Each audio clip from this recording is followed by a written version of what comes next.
Hi, my name is Yvonne Contreras and I have been gardening for about 10 to 15 years, although we just moved into this house about 3 years ago, so we ended up having to re-landscape this garden to put in my garden, so we're kind of 3 years into this garden.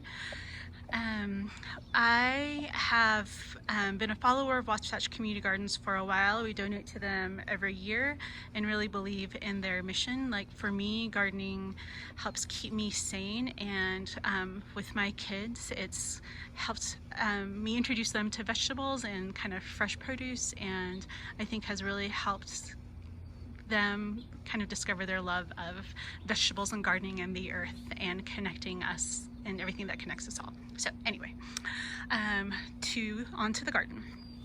So this garden, we re-landscaped this part of our yard about 2 summers ago, and everything is built on a drip system that's attached to our sprinkler system, which helps keep it nice and simple and less time intensive overall. I have kind of 2 parts to my garden. The first one are these kind of mixed floral herb garden boxes. Here we have kind of our edible flowers and the violets along with other mixed flowers, but I also have mixed in my rosemary, basil, chives. There's some little bits of thyme over there, sage, and some kind of hidden oregano back in the back. Along the sides here I have lavender plants along with 5 just newly planted raspberry plants, so they're still a little teeny tiny, but have given us a handful of raspberries this year.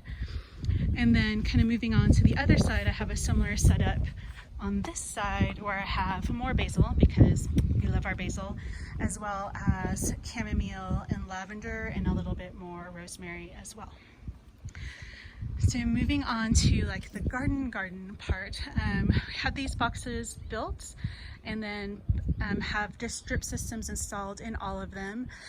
We do live on the kind of high up on the east bench, and there's a lot of wildlife up here, including rabbits, raccoons, deer, etc.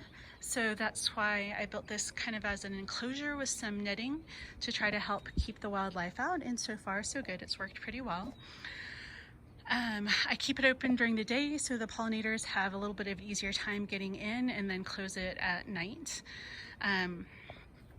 Here I definitely do have sides that get less or more sun, and so this box is kind of our more shady box. It's where I put my sugar snap peas early in the season, and now I have some kind of volunteer beets from last year, as well as tomatoes that are not getting quite the sun that they need, some kale, broccoli, onions, cucumbers, and Mexican sour gherkins.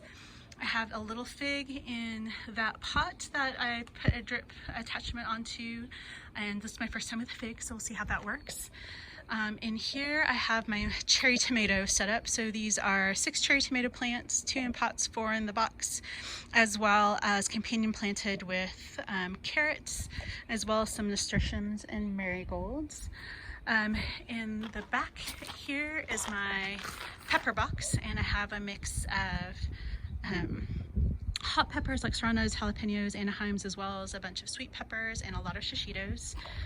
And then I have my zucchinis and then garlic that was planted in the fall and is almost ready for harvest. And then over here are my bees, which I love. So they're my honeybees. This is our first year with them this year. Some more raspberry plants, a mix of fall gold and canby. And then my pollinator garden over here that I've planted to try to have a variety of blooming times. So my bees will have kind of a consistent nectar source throughout this season. And so we should have some late blooming in East Hyssop and goldenrod in the back. So this is my garden. Here's a view from it the other side. I hope you enjoyed seeing it, and I wish the best for everybody in this crazy time. All right, see you later. Bye.